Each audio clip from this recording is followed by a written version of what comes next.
Iba't ibang medalyon kailangan ba natin para makapagpagana ng orasyon?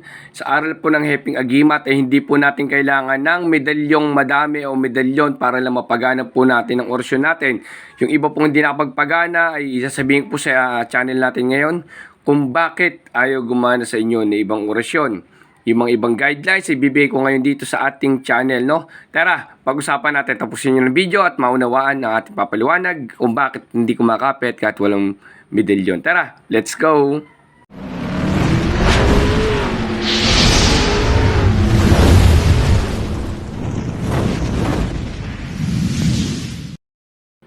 Yun, mapagpalang araw sa inyong lahat at naway ang blessing lahat ng Panginoon ay sa ating lahat. Ayan, sa paglilinis sa sarili.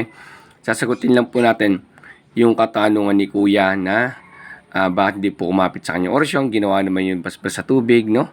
Ito po, no?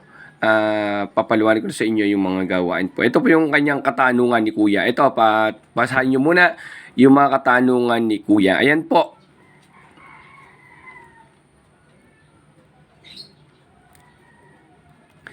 Yun mga kagimat, nagpapasalamat din po. Ayun yung katanungan ni Kuya, sagutin natin. Meron papasalamat din po ako sa mga natulungan sa atin, yung mga, ito po, kagaya nito, mga message po dito sa atin, ng mga natulungan ng aral natin. Nagpapasalamat po ako. Ito po yung mga kanilang message po. Nagpapasalamat sa ating aral po. Tera, ito po. Ayan po yung kanyang mensahe. Tsaka po si Kuya, ayan po. Maraming salamat po sa kanilang tiwala sa Team Happy Agimat. Yun mga kagimat, to, yung katanungan ni Kuya ay bibigyan natin kasagutan, no? Pero kung isipin niyo po mga kagimat, po ay matagal na po nating nasagot. No po, dahil sa medyo bago na si Kuya channel natin, ulitin na lang natin yung video to. Ganito, gagawa ulit tayong video para sa iba naman mga bago, baka nalampasan na medyo malayo. Dahil sa katanungan ni Kuya ng walang gamit, opo, ang Team Happy Agimat po, ang aral ng Team Happy Agimat po, ay kahit wala po kayong gamit o medalyon, kaya nyo paganahin ang mga orasyon sa pamamagitan po ng pagkakarga sa tubig at saka pagbabasbas sa katawan na proseso natin na walang debusyon. Makikita dito sa YouTube channel natin, may guidelines po dito, ang title po, walang debusyon guide. O, pabayo na nakita niya. Ngayon po, excuse me po. Ngayon po, bakit po ba hindi kumakapit yung mga orasyon na kinakarga nila Kuya? No, unang-una po niyan, ang sinasabi ko lagi po sa inyo, mag-cleansing po kayo. No, cleansing yourself. Unang-una po diyan, pag-cleansing na ginagawa po natin, nag-aalis po tayo ng mga sama ng loob natin, nilalabas na natin niya, pinapatawad na natin lahat ng nagkakasala sa atin. Patawarin mo na lahat ng mga nagkakasala sa inyo. Hindi lang po salita. Minsan kasi salita, pinatawad ko na, pero sa puso mo, hindi.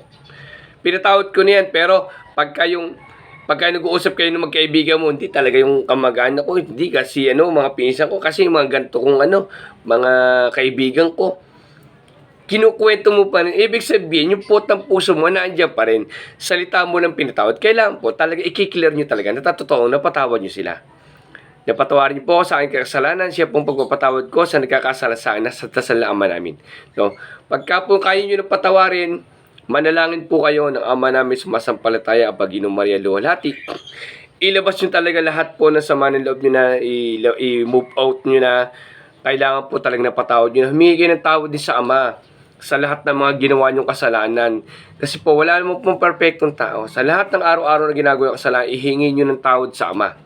Magdasal kayong team. Manalangin kayo ng Ama namin na Panginoong Maria Luwalhati sumasampalataya.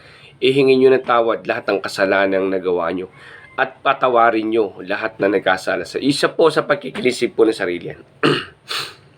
Pag nadasal na po kayo yan, no, mas maganda po makapagpaligo kayo ng tubig sa asin na may tubig na may konting asin. Magkuskus na kayo ng asin sa kamay at paa. Tapos ipaligo nyo na yung tubig na may asin na konti, no?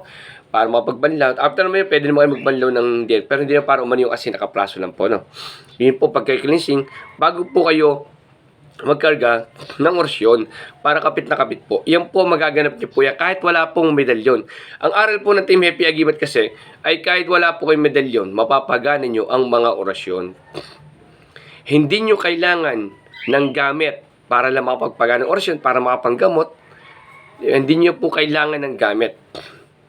Secondary lang po ang gamit. Dagdag lang po yan.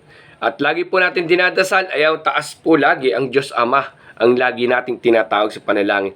Ang gamit po ay dinadagdagan lang po natin hiling na Ama, maging protection din po itong mga gamit ko. Umihiling po tayo sa Ama, pero sa Ama po tayo. Hindi po natin niluluhudan ng gamit, no?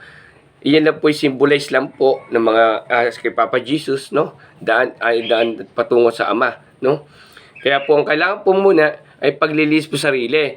Ngayon, pagpakarga ng tubig, yun nga po, sa pagpakarga ng tubig, kuya, kailangan po i-clear nyo muna yung sarili nyo.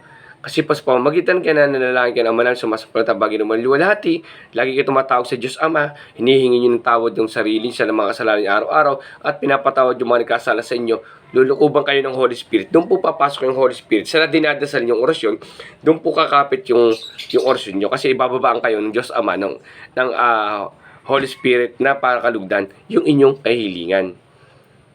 Kasi po pag panalangin nyo po, pagdadasal, pagpapakapit ng orasyon, hinihiling po natin yung taas. Pero paano po lulukob yung Holy Spirit sa inyo kung puno ko yung puot sa puso nyo, hindi po kakapit maigi. Yung po no, naway makatulong ang aral nito, no? Tapos sundan nyo lang po yung Walang Debusyon Guide, Heping Agimat. I-search nyo lang po. Walang Debusyon Guide, Heping Agimat. Lalabas po yan. Kaya ako po, kumapo ninyo, ako po, ang kauna-unang naglabas ng mga aral na kahit walang medalyon, mapapaganin yung orasyon. Ako din, ang kauna-una naglabas ng aral na kahit walang medalyon St. Benedict, mapapaganin yung St. Benedict. Kasi po, sa aral po ng St. Benedict, ang sinasabi na pag wala kang St. Benedict na orasyon, hindi mo mapapagana ang orasyon ng St. Benedict. Pag wala kang medalyon ng St. Benedict, binago na po natin yan. Kahit wala kang medalyon, mapapagana nyo. Bakit po? Iyan po ay ginagawa ko at ginagawa ng grupo ng Team Heping Agimat. Kaya po sana makatulong sa inyo ang konting aral ng Team Heping Agimat. At nandito, yung mga feedback po sa atin, nagpapasalamat nila. Maraming salamat din po sa inyo. Pero pinakadabis po magpasalamat tayo ay sa Diyos Ama. Ako po ay daan lang po para paggising po sa inyong aral po sa spiritual. Tayo po ay pantay-pantay lang po. Nauna lang po akong nag-aral at may nanuklas bago po kayo.